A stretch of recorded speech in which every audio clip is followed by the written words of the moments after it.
На ковер вызываются борцы веса 61 килограммов. Валиктоган Джапов, Алдан Шежинемай.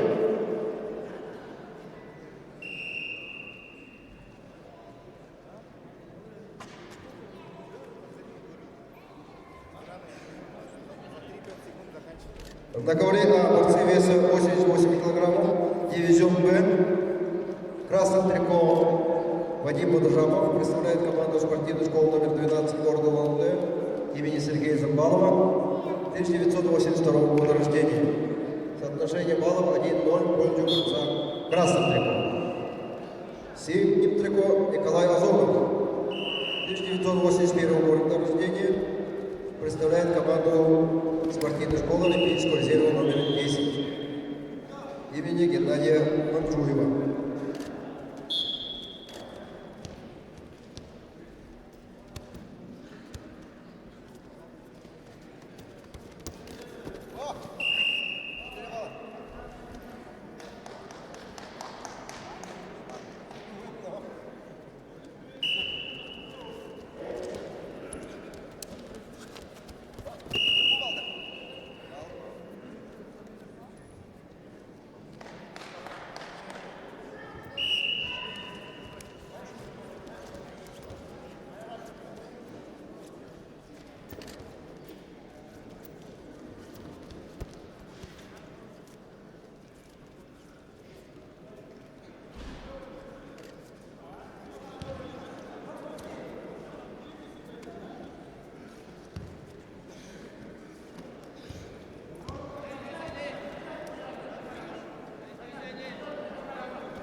Победил Вадим Бодожапов.